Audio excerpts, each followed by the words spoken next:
I've contemplated how to put November 30th, 2021 into words since the day it took place. How to verbally acknowledge that day's impact, terror, sorrow, and tragedy. How to make a victim's impact statement quite literally. I would love nothing more than to stand up here and say that I have overcome the obstacles of that day and have continued to live my everyday life. But that would be a lie. November 30th has altered my life in every single aspect. It has changed and molded the way I think, the way I feel, and the way I act. I can no longer sleep without having flashbacks of a bullet entering one side of my neck and exiting the other. I feel limited on what I can do at 19 years old because of the thoughts running through my head.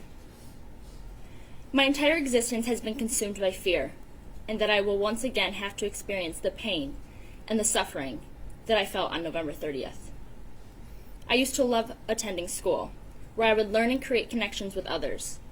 I now experience panic attacks nearly every day when I have to attend university.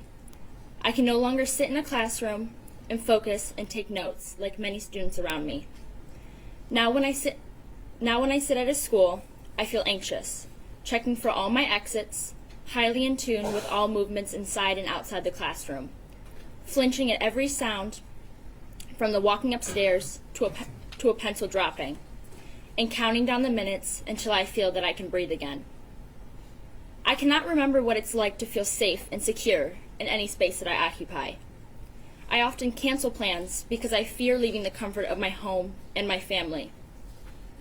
On the days that I can't get out of bed because I'm afraid when I'm sitting in a restaurant or classroom or even walking to my car, the unimaginable will happen again.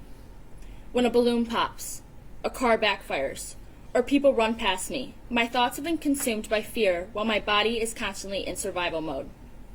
I mourn the life I once had, which my selfless parents worked so hard to create for my sister and me.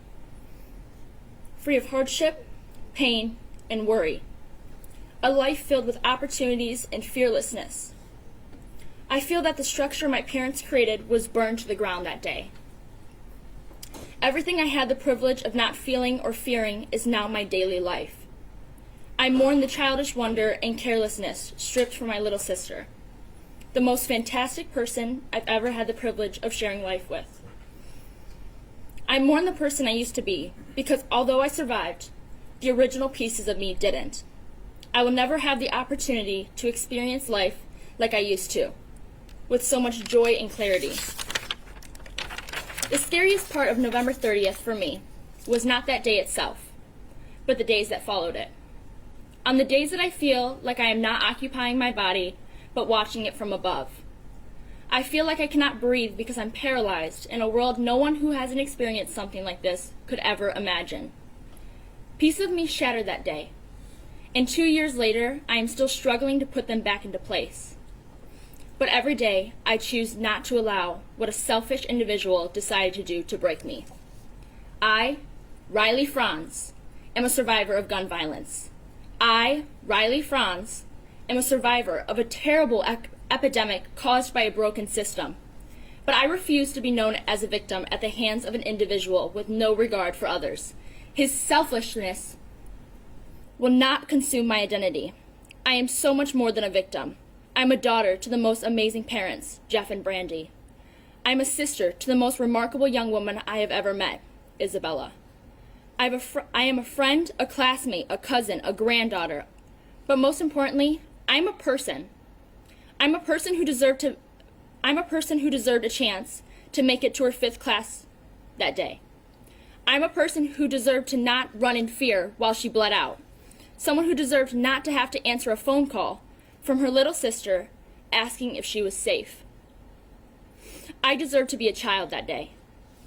A student who made it to her class, not someone's target practice.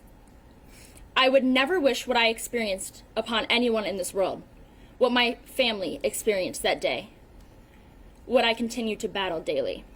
No child should have to fear that their school will be next, that they need to know what to do if the worst breaks out in front of them. Children should attend school focused on their studies, friends, aspirations, and dreams. No parent should have to worry that their child is unsafe at a place where they are supposed to learn and prosper. Students should no longer have to learn lockdown drills. Instead, we should work harder to create a system that prevents gun violence and prevents children's lives from being stripped away and leaving only pieces behind.